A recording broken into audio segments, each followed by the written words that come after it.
was a report I put out, somebody's out and somebody else is going in.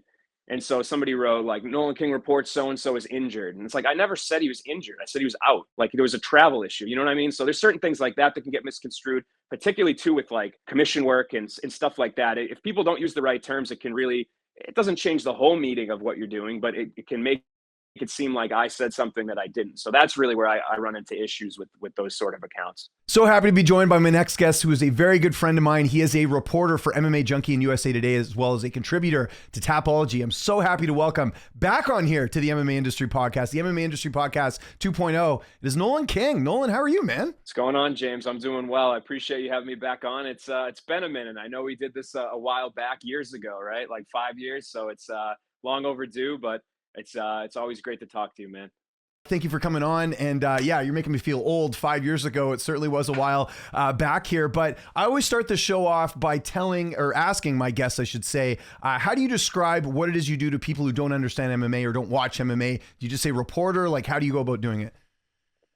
Yeah, it's always funny. It depends on who I'm talking to. Usually I'll say, oh, I'm a sports reporter. And then if person's not interested in sports, that will just be it, right? That's the end of the conversation. But then as most people are, they ask you, well, what do you cover, whatever. So I'll usually say, I cover the UFC, which obviously I cover MMA, but I think that's what jumps in people's brains. So I'll say, I cover the sport that's UFC, and if they don't know what that is, I'll say, have you heard of Conor McGregor? Have you heard of Ronda Rousey? So I just pretty much tell them I'm a sports reporter, and then we take it down the conversation tree from there. Let's go back to the beginning. When did you become a fan of MMA? Like, do you remember what year, what event, what fighter? Like, what got you into the sport initially?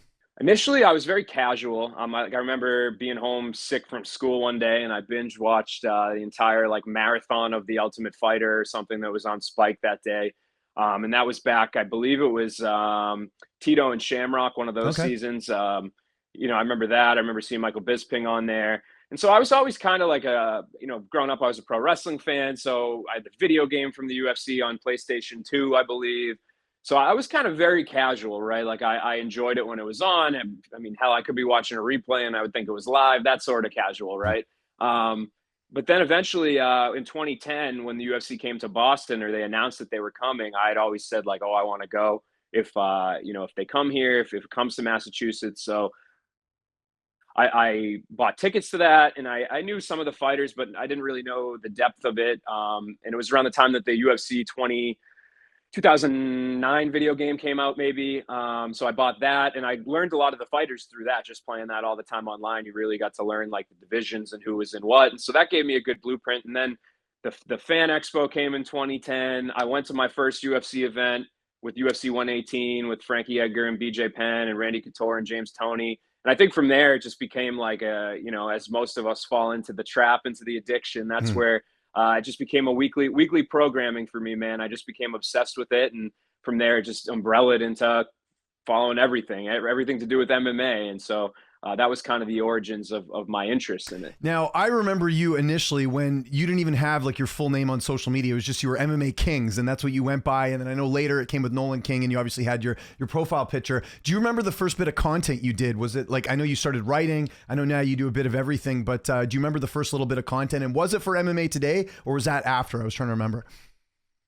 Yeah, so the first written content I did was for them. I had done some podcasts and stuff with friends previously, just kind of shooting the shit and nothing too serious. But yeah, that was it. That was the start for me, was MMA Today. It was my Twitter account. I was happy doing my thing. I was incognito mode. I just like to give my takes or whatever and talk about fights. And from there, yeah, I started to kind of do some new stuff, and MMA Today reached out and was like, hey, do you want to do some writing for us? Like, we're just kind of more, a site for people that are trying to get into it, and you can do it as much or as little as you want, no pressure. So I ended up kind of doing it on that basis, where I never thought that this would be a full-time thing. It was not what I was going to school for. It's not what I was striving for in terms of my professional life, though I very much was very passionate about it. I just kind of viewed it as a hobby. So taking on a commitment that was, you do as much as you want for us, and it's very low pressure, was perfect for me to take on. And ultimately, anybody that knows me knows, like, when I'm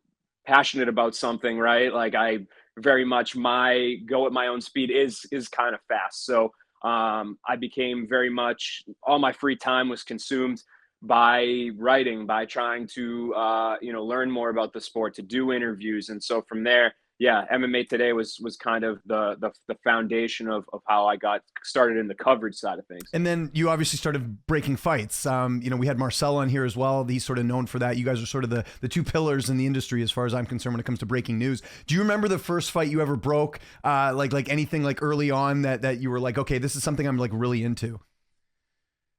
Yeah, I remember back in the day, I think one of the early ones was like Ricardo Lamas and Chad Mendez when they fought. They headlined a UFC fight night. I believe that I had heard about that and I had posted something about that. That's kind of like the earliest one that I remember. And I remember too when I was working for, I believe, MMA Today, we broke Eric Anders and Machida, which was the main event in Brazil. And I remember at the time, ESPN had picked up the report, and on like the Sports Center rolling why can't I think of the word, the thing at the bottom that rolls, they The had ticker, the like, ticker, yeah. yeah, the ticker. They had, it was right around the time maybe that they had signed the ESPN deal, or maybe even a little before that, but they had like, Machida versus Anders to headline UFC Brazil, and then it had like first reported by MMA Today. So I was like, man, I just took like, that was a really cool moment for me too, kind of early on, where I was like, oh, I'm getting recognized by the big time people. So those are the kind of the ones that stick out of my brain in the early times, just for different reasons there. I want to back up a little bit. You mentioned going to school. I know it had nothing to do with MMA. I could be wrong with this. Were you not studying to be a doctor or something to do in the medical field, or did I get that completely wrong? So I was going down the path of a physician's assistant. So similar, it's just like a lot less schooling, right? A little less difficult. So basically I got my degree in biomedical science. I had to do a certain amount of hours with patients before I could apply to any sort of, graduate school or graduate programs. So that's kind of the phase that I was in when I graduated from college. I was in this weird limbo, kind of one leg in the MMA stuff, doing it part time, doing freelance with Flow Combat, and then one leg in the door of doing the biomedical science, which I went to school for at the University of New Hampshire. So again, just kind of keeping with the timeline here, MMA Today, you were at Flow Combat. I do remember that. We were colleagues for a little bit, which was pretty cool for a while there. And then I know, you started making a lot of noise. There was obviously people in the industry interested in bringing you on full time to where obviously you're at now with MMA Junkie. Was it a case of like you had opportunities award like at your disposal that you could take, and that's when you decided to change course from your education, or had you made that decision previously? I was always curious about that. Yeah, I had right around the time of graduation. It was between the time that I had finished my finals in college and when I was going to do the graduation ceremony. I think there's like a 2-week period where the seniors were just kind of hanging out on campus and just waiting for that last day. In that time, I had been reached out to by a major site asking me if I was interested in, potentially joining them, if they maybe would have an opening, would I be interested in? So I think that was kind of the switch that flipped in my brain, where it had been a slow build. I had started to maybe get more recognition and at least making a little bit of money doing like Flow Combat and Tapology. I felt like, okay, like maybe there is some sort of career path here. So when I had that phone call around the time of graduation, I thought, okay, well, this could actually be something greater than this. I need to kind of consider my options, see if I want to go with my passion, or do I want to go with something that's perhaps a little more stable in the path that I've been going down and what I went to school for. So I think that was kind of the switch that flipped. And ultimately, they ended up, those conversations kind of fizzled out. I didn't really hear much more, but for the next year or so, I was kind of in this middle ground stage where I was trying to, I was holding out, hoping that the big dogs would circle back, and also working my couple part-time jobs and stuff. So that was when I kind of pivoted, where I was like, you know what, if I can do this, I do want to give it a shot. I think that it is a viable path for me. When you ended up getting the job with MMA Junkie, what was the reaction from your family and friends? Because I'm sure some of them were looking at this and saying, is this something you want to do full time? Like, you have this, potential career that would maybe, I mean, let's be honest, it would probably be more lucrative, right? Financially. Was that a difficult thing, or was everyone around you pretty supportive about it? No, I think everybody was pretty supportive. I think, maybe if it had gone on for a lot longer, where I was working those jobs, I was working on the ambulance service, like overnights. And then I'd work for, my family, my uncle has his own business. So I'd do like a couple of days there. I'd work the overnight shifts at the ambulance in New Hampshire, and then I would do like the freelance stuff. So that was kind of, it was just a lot going on. It was I think burning me out a bit. It didn't probably make sense to a lot of the people around me to see me, working that hard for not really any sort of stable salaried position. But I think when the time came and the offers came from Junkie, the offer came from Junkie. I think everybody around me was very supportive. It was kind of the thing that I had been working towards, and it was to work for USA Today, to work for Gannett it's pretty, it's pretty legit position, and so I think it was always very well accepted by everybody around me, particularly when it became a viable path. Yeah, I had a similar thing when I decided to make the plunge, go full-time freelance, where like I remember my grandfather being like, "What are you doing? You have like a corporate job, like it's secure, you're gonna have a family soon. Like, are you sure you want to do this?" And I had to kind of show them that, look, like it's gonna work out. Like I couldn't imagine myself doing anything else. So that's why I bring that up, because I know, like, for some people they don't get this industry and they don't understand that it's a passion and you can make it work if you work hard enough and you kind of put everything together. So that's sort of why I brought that up. One other thing I was kind of curious about as well is you mentioned sort of working the part-time jobs and doing all this different stuff in crazy hours. Marcel told a story about, him being up late and having to stay up all night and then having to like break a fight. Do you have any stories like that where like maybe you were working the night shift and then having to get up and a big fight breaks or anything like that? Anything come to mind? I think in general, anybody that knows me, any of my friends that have been, been around me for the last, since 2017, 2018, when I started doing this, is like, there's been some weird scenarios of me having to be on a computer or on a phone or going outside for a call or being, text being buried in my phone. And it's kind of a gift and a curse, right? I really try to, have a life that coincides with fighting and it's not too intertwined with it, but it's kind of impossible, to have that happen. So, I don't know. There's nothing too crazy. I mean, I remember, again, I think probably the biggest impact that it's had on me is my sleep. So, being, working at a station where I was up sometimes in the middle of the night, was both good and bad. If I couldn't fall back to sleep, I had something to do, but at the same time, I had a distraction from having me go back to sleep. So, I can't think of anything too crazy there. But yeah, like I said, if anybody that knows me knows that the laptop has come in the backpack on some excursions, some social stuff as well. So, yeah, it's a grind, man. There's always the potential for news to break at the absolute worst time, And I think what people need to realize as well, and one of the reasons I wanted to get you here too, is that, jobs full-time with one big outlet are very rare. Right? It was sort of a wave of hirings, if I remember correctly. I know you and Farah came on at the same time, Farah Hanoun. Obviously we've seen like with Junkie, like maybe there's like, Mike Heck, I think was their most recent hire that I can think of, other than maybe the ESPN guys that came back. But like, talk a bit about maybe just the industry in general and like, how tough it is to just, get those jobs that don't come up very often. Yeah, I think that's a big part of it. I do like to have confidence in my abilities and my work ethic and say, I feel like I really earned this. But there was an element of being in the right place at the right time and having some luck. And so it is a bit of a waiting game. And my knowledge of the industry has only the last few years, really, since I got involved in it. And there hasn't been a lot of hirings for these bigger sites. So it's always tough when people ask me and they're like, "Oh, how did you do this? How did you get there?" I think there's just an element of just unpredictability and intangibles that, I'd love to give you all these sort of tips for you to be put in the best position possible. I think there are a lot of things that you can do to control your situation, but particularly in the MMA industry, there's a lot of stuff that's outside of your control too. Like you said, I think Mike Heck was the last one over there. There might have been, I think Jed maybe switched to full time or something. We had a similar thing here where we had the Junkie Radio guys had switched onto a more full time basis as well. So, yeah, man, it's a tough industry to try to break into, and it's not because there's not a lot of talented people. It's just there's not a lot of slots, and people kind of get comfortable in terms of nobody really moves and everybody just kind of stays here. So really,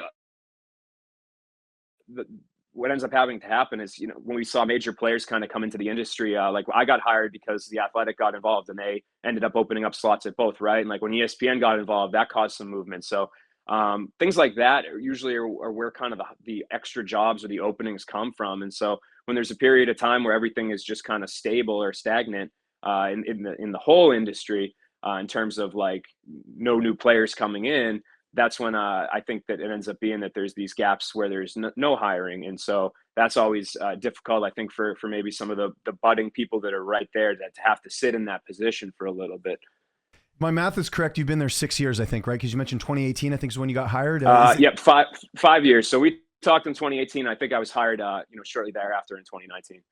Okay, well, there you go. So that's been a bit. Have you kind of been able to kind of look back and be like, man, I've got like, you have a job that is very hard to get. Do you ever kind of reflect on that at all? Just knowing that, like, again, you have, I mean, to put it in easier terms here, like you have full-time benefits. Like that's so rare in our industry. You know what I mean?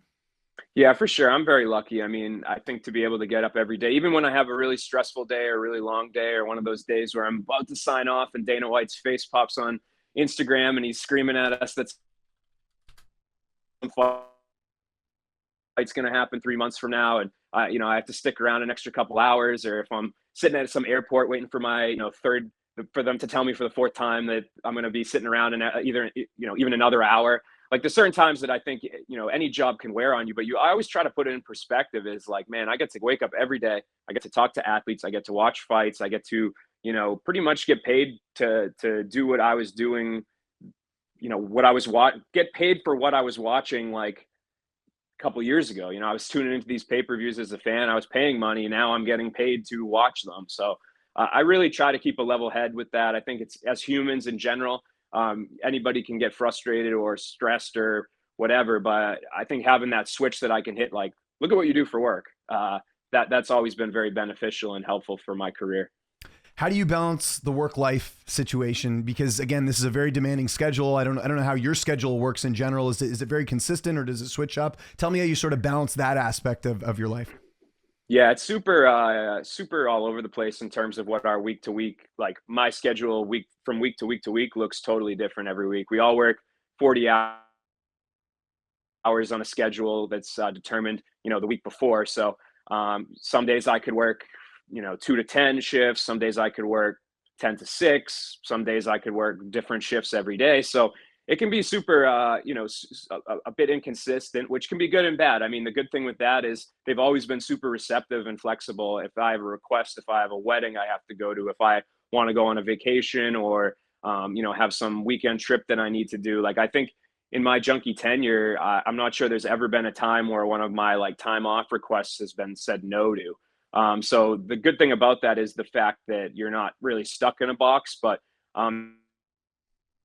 it can happen where sometimes you end up working, maybe you're 5 days of the week or the last 5 of this week, and then you get a couple extra to start next week. So you end up working like 7, 8 days, 9 days in a row, which can be a grind. I think one of the hardest things for me to determine sometimes is like liking the sport so much. It's tough to tell when you need a vacation. Like it just feels like, oh, I like this. What am I going to do with my, if I wake up and I don't have work tomorrow, what am I going to do? I like doing this. I'm on my phone anyway. I'm checking Twitter anyway. So being able to take those breaks and having them be so receptive for my time off requests has been great. And yeah, just making sure to make a real effort to allow myself to have those days off, to do, have social outings, to take that vacation, to take that weekend off, and not just say, oh, I can do it next weekend or I can do the next one or whatever. Like I have to sometimes make it a real cognizant effort to do that. And the balance took me a little while to figure out, but I think after almost 5 years of doing this, I've got it down. I know there's challenges with this job as well, especially breaking news. One of the things Marcel and I talked about, and I know we've talked about it before too, is that you never get enough credit for breaking a fight. You always get heard. People always are very vocal when you get something wrong. How have you dealt with, maybe backlash from like fighters or managers? Because I'm sure sometimes you put something out there, maybe it didn't want to get out. Have you ever had to deal with that? Like, take me through some examples maybe that you've had to deal with in the past.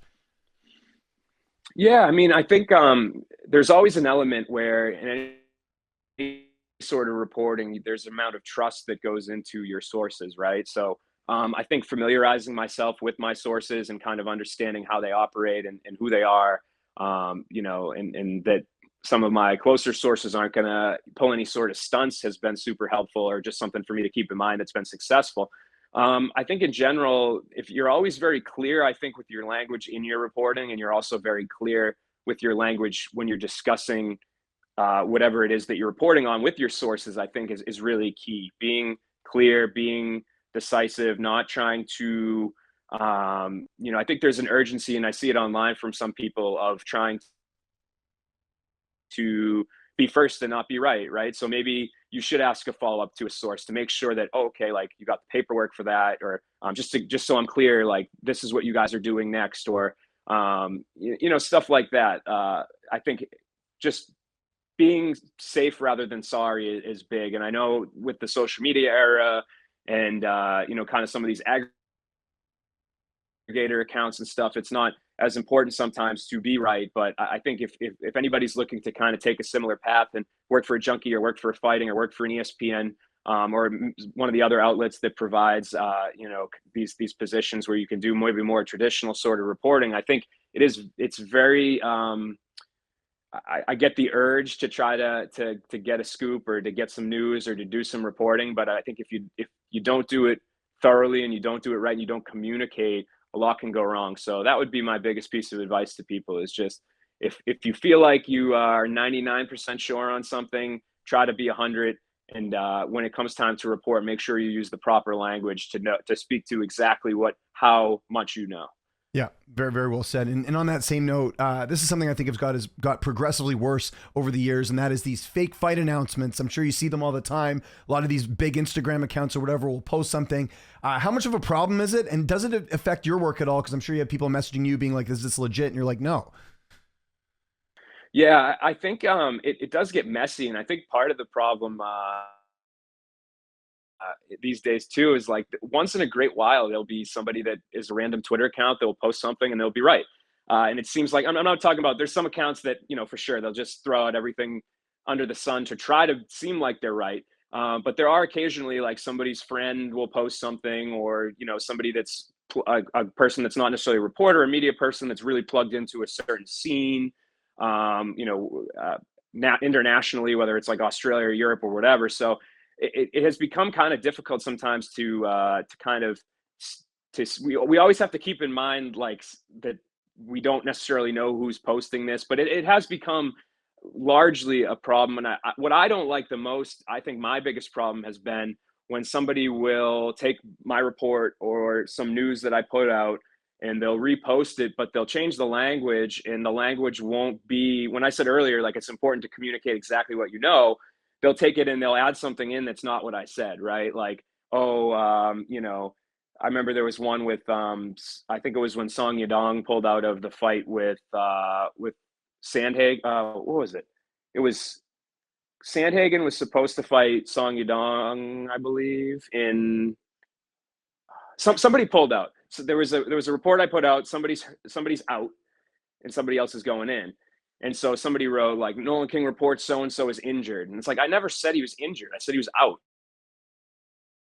Like there was a travel issue. You know what I mean? So there's certain things like that that can get misconstrued, particularly too with like commission work and stuff like that. If people don't use the right terms, it doesn't change the whole meaning of what you're doing, but it can make it seem like I said something that I didn't. So that's really where I run into issues with those sort of accounts. How do you deal with negativity? I do, I'm not on Twitter as much as I used to be for that exact reason, just because it ends up being a big waste of time. But I noticed that you're one of the few guys that doesn't seem to get a lot of hate from people. I'm sure you get some, but do you find that, just the way you sort of go about doing your reporting and everything, that it kind of, because you don't really insert your opinion too much. Do you find that has sort of made yourself not as easy of a target for negativity? Yeah, I mean, I think I really try not to bring my like emotion into the whole thing, right? Like especially when you do have those people that are talking smack in your comments or whatever. Like, sure, I've gotten them too, but it just falls off me, man. Like it's just okay. Like, what kind of battle am I going to engage a troll in? Like, it's just not going to be a winning one.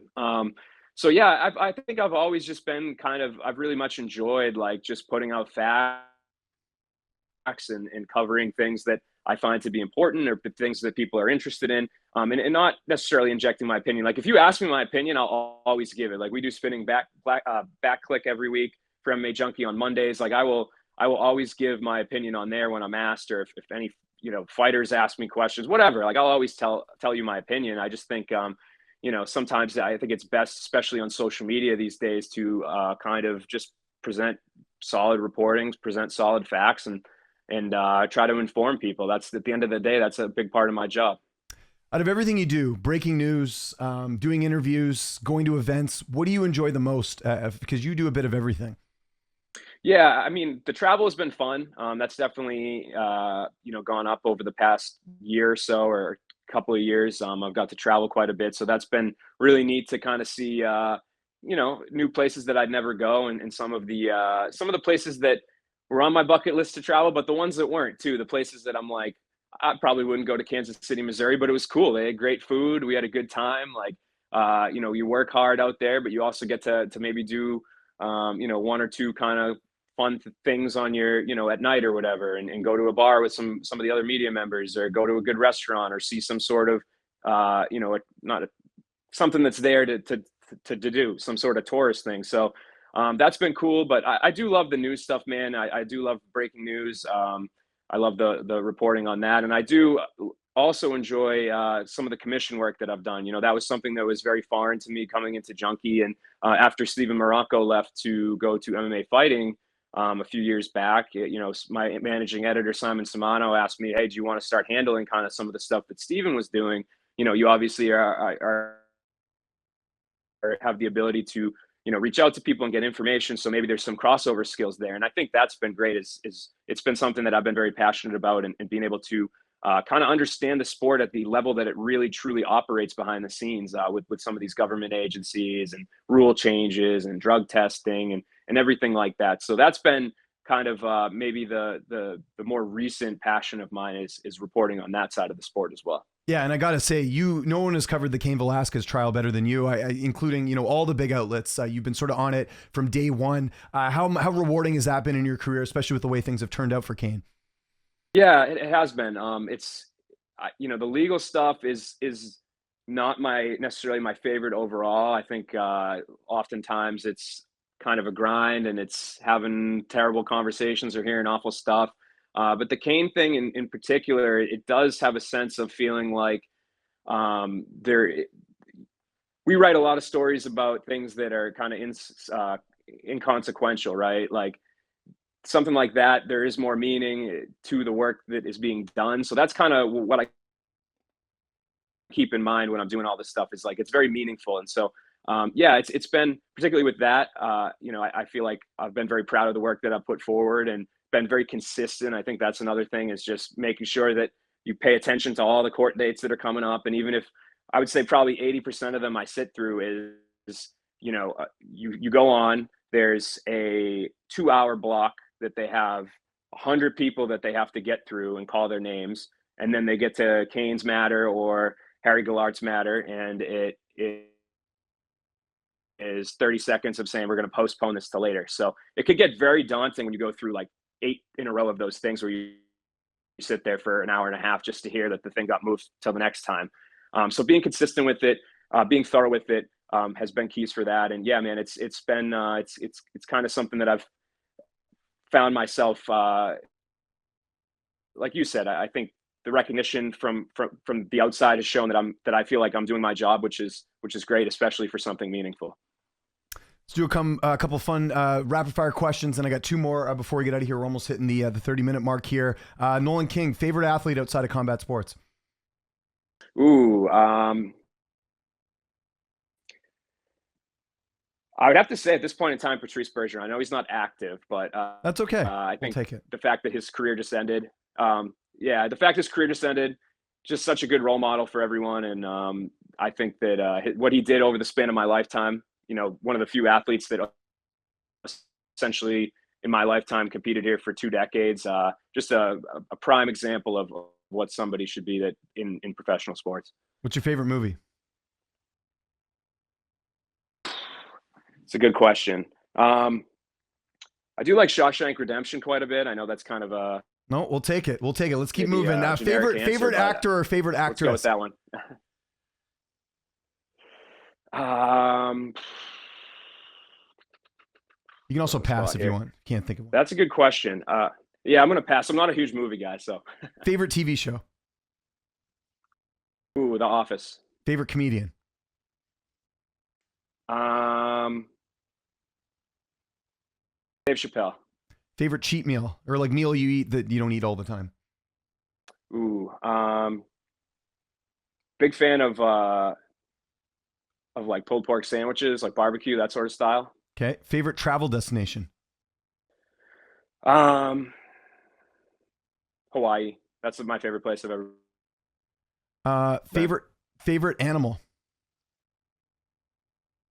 Ooh. Um, let's go with monkey. I always like the videos that come up on my Instagram feed. What's your hidden talent? What's something you're good at that maybe we didn't know you're good at? Um,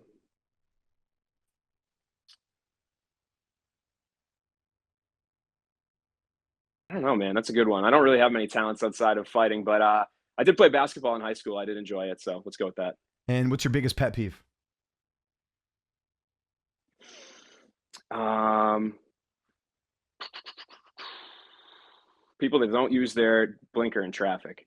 Excellent choice. What is The your signal. We call it signal? we call it blinkers here, but yeah. I know, I know what you meant. That makes sense. Yeah. What is your ultimate goal in this industry? Like, are you doing it now? Is there anything else you want to achieve in your career as you kind of look back on what you've achieved already and maybe looking ahead? Is there anything else you want to accomplish, or is this the ultimate goal that you're already at right now? I think there's always places to go. You know, there's always if you're in any industry, you should always kind of think that there's another step that you can go up. So whether that's you know, I'm in Junkie, there's a structure, right? There's reporters, there's you know, kind of senior level reporters, there's editors, there's managing editors. So I think regardless of where I'm headed in this industry, there are some paths that are upward, and whether that's taking a more senior role, whether that's sliding into a maybe as I get older into more of an editorial role could be it. But yeah, I think there's always room for striving upward, and so that's what I'm planning on doing, man. And my last question, what advice, and you've already kind of done this already on the show, which is great. What advice would you give to someone that's looking to do what you're doing? Yeah, I'd say to just to you know, just kind of stick with it. And there's, like I said, there's a lot of things outside your control that you can't control. But if you're passionate about something and you put the work in, you'll always have a leg up on all those people that aren't passionate or don't put the work in. So that's all you can do. And don't get discouraged. I think, you know, maybe putting some support systems in your life where you can move towards this goal, but also kind of maintain yourself financially and not make it seem like it's the, you know, you're failing or something. If you're not having that opportunity arise, gives you that level of comfort as well. So even though it might feel like, hey, I've got one leg in MMA, but I also have a job doing something else, or I'm doing a couple part-time jobs, I think it ultimately will lead to your further success because you won't get discouraged, you won't get burnt out, you won't get burnt out financially. So that's kind of what I would tell people that are maybe, you know, kind of striving to do something similar to as working at a junkie or fighting. Nolan, this is great. Really good catching up with you, man. Really appreciate you taking some time. Anything you got coming up for Junkie or anything you want to plug before we get out of here? As I always do, I give my guests the last word. No, I appreciate you having me on, James. You know, you've been a great friend over the years and super supportive of a lot of people in the industry. Like when I was starting out, you were somebody that I would always bounce questions off of or whatever. So I'm super happy to do this. And I feel like, you know, your industry podcast is one of a kind. So for people like me, I used all those resources back in the day and I still watch them today. I thought the chat you had with Marcel was great, with Alex was great. And so yeah, just keep killing it, man, there. And for me, yeah, you guys can find me at MMA Junkie, all my work there. You can follow me on Twitter at MMA_Kings, at Instagram at Nolan King MMA, and definitely Tapology as well. I want to give those guys a big shout out. They've been tremendous to work with throughout my career. Super supportive, super fair, just really good people with a great vision. So definitely use Tapology as much as you can for your fight research.